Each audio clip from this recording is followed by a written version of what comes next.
Right. Right. That's the whole theme of social media. You get what I'm saying? We on followers. So it's like I was called for a time such as this. This is what they used to say in the church. This is church colloquialism. Called for a time such as this. That means it's my time. Right. To actually be the preacher. To actually be the voice. You know what I'm saying? Now, don't get me wrong. You're going to have a whole bunch of people that's going to be on there like, how can you call yourself a preacher? And I'm not. It's the sheep calling me they preacher. You know what I'm saying? All I'm trying to do is walk right. All I'm trying to do is lead you to him. Right. I want you to follow him. Right. I don't even really want you following me. Right. You get what I'm saying? I'm just trying to show you what I use day to day to get through what I'm going through. Facts. A lot of people since our last interview just been reaching out to me personally. That's what's up, man. From Fort Worth, man. Like, congratulations. A lot of people been saying like, bro, I know Mug, or man, I remember Mug. And see, I see the only, because I was so quiet and unknown. You get what I'm saying? It's the name that you hear, but you don't ever see. And then when you see me, it's like that is that Mug, that's Mug, that's who they talking about. And then with the tattoos and see, like I got rings around my eyes, so I look like Fester. You know what I'm saying? So it all looked like I'm something else. But it's like, it's really just the Napoleon complex. You get what I'm saying? So I'm going to keep people away from me as much as I can. Like, I'm not that one jumping up and down to let you know that I'm the leader. I'm the one that I tell everybody else I call the shots. I'm not going to do that. If you calling I don't even like calling myself a Christian. Because if you can't see that I'm a Christian, I ain't. Explain that, because a lot of people are going to say, what does he mean by that? Okay, so what I mean by that is, being a Christian is called somebody who's Christ-like. And I know I'm not Christ-like. I strive every day. Like me and my partner, Rick the barber, we was arguing about 2 days ago about like, I want to be like Jesus. Like, nigga, you can't be like Jesus. Yeah, you can either be like Adam or you can be like Jesus. I don't want to be like Adam. Adam a hoe ass nigga to me. That's what I call a hoe ass nigga. I don't want to be no hoe ass nigga. I don't want to blame her. Right. I don't want her to feed me. You get what I'm saying? I'd have been so messed up by my wife bringing me something to eat from somewhere else. Hey, nigga, where you get some food? Right. You get what I'm saying? How you about to feed me? But I would have seen all that type of stuff. And then you look at Jesus, and Jesus is the type of guy who, like, he died for it. You know what I'm saying? He sacrificed for it. And I'd rather be that kind of guy than a hoe ass nigga. You get what I'm saying? So that's all I'm on, man. And it's like, it's hard.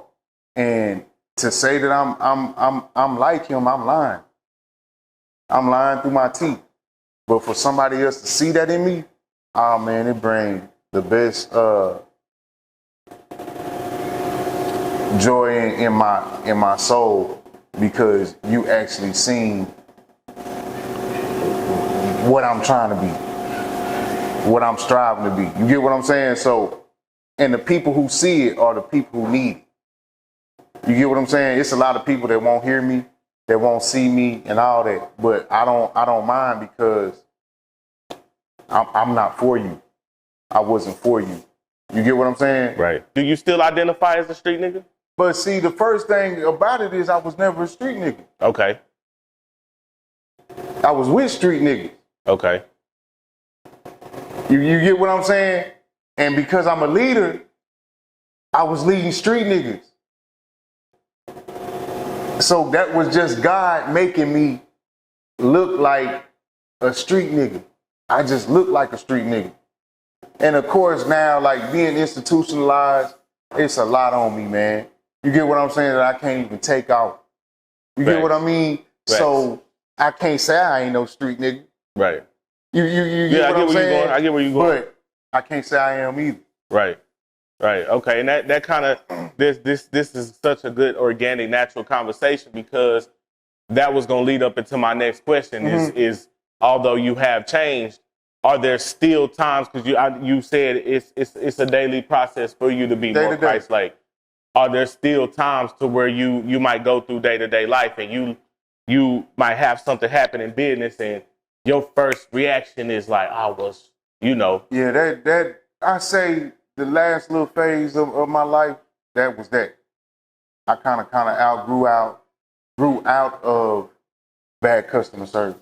That's why people really scared of me, is because I'm serious. And I got rules and I'm institutionalized, and you can't go in there with mud. And I've always had a shop, a storefront and all that, so I'm real stern, and they respect that. You get what I'm saying? So they don't mess over me. They don't run over me. You get what I'm saying? And that just comes from, being disciplined. Like the respect factor in prison, that's what you learn. You learn respect. I've heard that a lot. Yeah. I've heard that a lot. You the third person, but two people who I've heard that from, that I kind of, just off their interviews and stuff, respect their mind, is Kevin Gates and Finesse 2 Times. Oh, yeah. And both of them. my boys, too. Like, I relate so much to both of them. It's crazy. Yeah, it's crazy, because that energy, I get it from you. Just so I just don't go as hard as they go. Like, they go hard on, like, they really major on the toughness. Kevin kind of he done humbled down. You know what I'm saying? And now he all the way humble. And see, that's our problem. And see, this is what the Word of God teaches you. If you too holy, you know earthly good. And if you too earthly, you know heavenly good. So you're supposed to be balanced.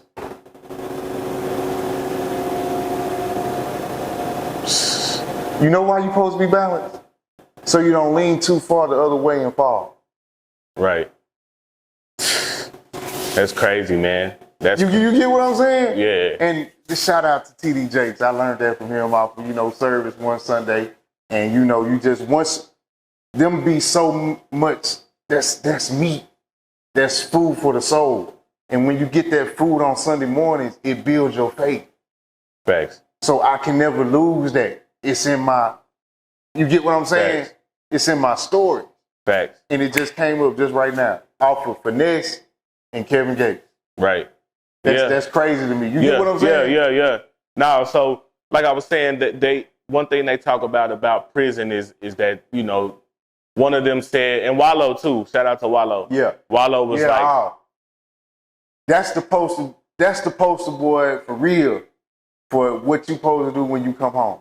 Right. Get straight on. Yeah. Yeah. Yeah. So let's talk about that for a little bit, because there's the part of prison. I never like to go too far into prison stories, because people like to say, oh, you're promoting prison. And that's not what we're doing. I seen that in some of the interviews that I've been in. Like, they say, like, oh, he an idiot. He called his cell his home. Like, bro, that was my home.